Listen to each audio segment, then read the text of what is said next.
MBL começou a mexer com drogas pesadas, como Dória, PSDB. O final, vocês sabem, é triste e conhecido. Esse é o Visão Libertária, sua fonte de informações descentralizadas e distribuídas. Hoje, dia 10 de julho, a Polícia Federal cumpriu vários mandados de busca e apreensão em vários endereços no estado de Bolacholândia, ou São Paulo, como o pessoal mais ligado em nomes estatistas costuma chamar. Além de mandados de busca e apreensão, 2 mandados de prisão para Alexander Mônaco Ferreira e Carlos Augusto de Moraes Afonso. Esses 2 nomes podem não parecer conhecidos à primeira vista, mas ambos têm forte ligação com o MBL. Sim, o Movimento Brasil Livre, aquele do filho do Kim Jong-un, conhecido como Kim Kataguiri. Um desses mandados de busca e apreensão, inclusive, foi feito na sede do MBL em São Paulo, ou seja, certamente a investigação está no encalço dele. Vocês sabem a minha posição sobre esse tipo de coisa, na verdade a posição libertária sobre isso. Violência estatal contra indivíduos é sempre condenável, não importa o motivo. Então acho um absurdo a prisão dessas pessoas, mesmo que eles sejam a favor da prisão de pessoas como eu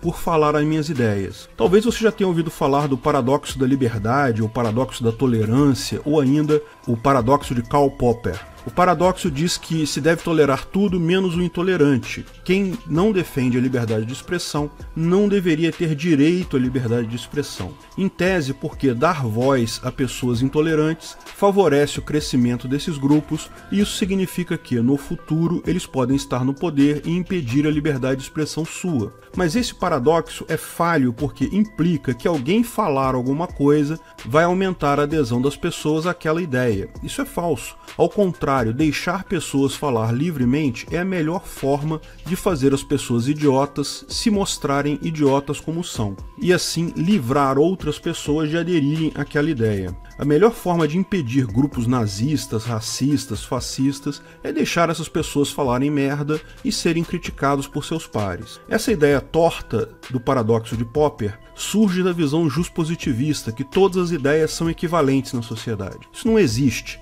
A sociedade, os indivíduos na sociedade têm uma noção natural do que é certo e o que é errado. E lógico, embora existam truques de marketing, propaganda política que possam ser usados, eles só vão até certo ponto. Havendo informação livre, tudo isso pode ser combatido no terreno das ideias. No final, quanto mais liberdade de expressão, mesmo para ideias intolerantes, mais a sociedade se torna tolerante e livre dessas ideias. Além disso, corre-se o risco de impedir movimentos legítimos apenas taxando-os de intolerantes, que é mais ou menos o que estamos vivendo hoje com o pessoal da direita conservadora. Embora não exista uma única ação efetiva de ódio ou ditadura ou racismo patrocinada por Bulbasauro e a maior parte dos seus seguidores, eles são sistematicamente taxados como intolerantes, exatamente para tentar aplicar esse paradoxo. A conclusão final é que o paradoxo de Popper é uma besteira sem sentido, só serve para justificar censura. Eu quero que a esquerda mais radical continue falando, inclusive falando sobre as besteiras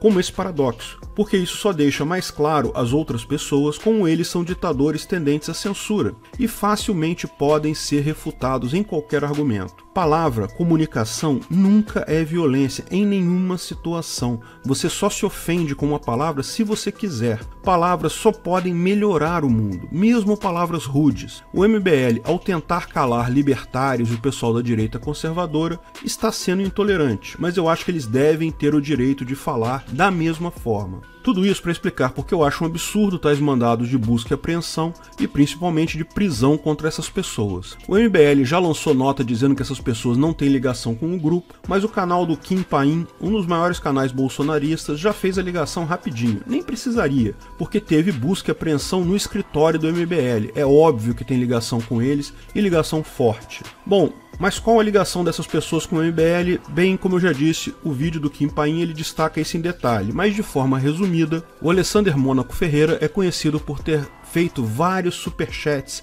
em lives do MBL e depois aparecido fisicamente em uma live deles. Se você não vive debaixo de uma pedra nos últimos anos, deve ter visto a série Breaking Bad, sobre um professor de química que vira traficante de drogas. Como toda pessoa fora da lei, um dos problemas que ele tem é como esquentar o dinheiro. Ele tem o dinheiro que ele precisa gastar o dinheiro com seu tratamento de câncer, mas lógico que todo mundo iria estranhar um professor que de repente aparece cheio de grana. O filho dele faz um site pedindo doações, então ele mesmo começa a doar para o site do filho. E o site do filho, lógico, começa a receber aquelas doações gordas. Ele está esquentando o próprio dinheiro. O que Alexander Mônaco fez com doações via Superchat, parece que foram dezenas e dezenas de doações seguidas de valores altos, foi basicamente o mesmo. Isso chamou atenção na época, mas só porque ficou muito na cara. É possível que depois disso eles tenham recorrido a atitudes como essa, menos claras, menos óbvias. Mas lógico, o Superchat é sim uma forma de lavar dinheiro. O MBL pode ter recebido dinheiro de fontes não declaradas,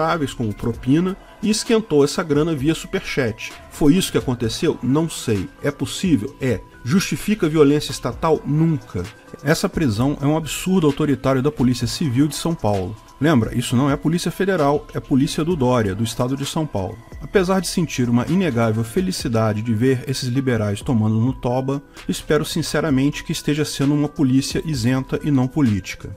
O outro nome é bem mais conhecido pelo seu pseudônimo, Luciano Ayan. Segundo ele mesmo, um integrante da esquerda que passou a defender a direita e o liberalismo nas eleições de 2018, ficou bastante conhecido, inclusive na época, foi o guru intelectual do pessoal do MBL, Alexandre Frota, Joyce Hasselman. Recentemente ele declarou que retornou à esquerda, sou esquerda de novo. Lógico, como a gente sabe, isso significa que o cara nunca deixou de ser. Ficou claro que sempre quis a derrubada do PT, provavelmente devido a outro projeto de poder esquerdista por lá. Achou que derrubaria o PT, entraria o PSDB no lugar dele, depois do PSDB, que é a esquerda light, como todo mundo sabe, volta a extrema esquerda de novo. Ele esperava estar nesse grupo da outra extrema esquerda, sabe-se lá qual grupo ele tem nessa turma canhota. Porém, ele logo ficou assustado com o crescimento da direita e de Bulbasauro e começou rapidamente a torpedear a própria direita. Ele é o nome ideológico por trás da CPI das fake news e tem bastante influência na chamada New Left. O pessoal do Dória, Witzel, MBL, Novo,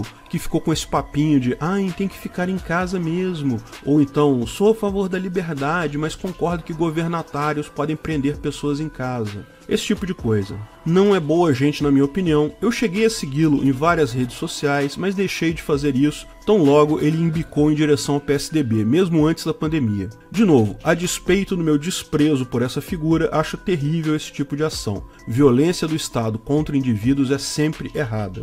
Vamos ver os próximos passos dessa investigação, mas me parece que a iniciativa do MBL de levantar pessoas para o impeachment de Bulbasauro fez água. Vai ser difícil eles terem alguma credibilidade agora. Jogo de poder, garotada, não é um jogo leve. Aproveito o tema para fazer um parênteses final. Todo mundo estranhou a trajetória do MBL. Após mover mundos e fundos para atacar o petismo, depois de embarcar no bolsonarismo na época das eleições, apoiar Bulbasauro no início do governo, se virou contra o governo totalmente, exatamente à medida que o governo se mostrava competente e liberal. Já expliquei isso em outros vídeos, fica claro agora que o MBL era um braço do PSDB. Apesar de ter rejeitado políticos do PSDB em algumas épocas, em manifestações, o tipo de política deles era o mesmo, e acabaram encontrando um aliado em João Dória. Vocês sabem, a eleição do Bulbasauro foi ruim para a esquerda, mas foi muito, muito pior para o PSDB, porque eles perderam a razão de existir. A direita conservadora, o grosso da população bananense, vai sempre votar para a direita.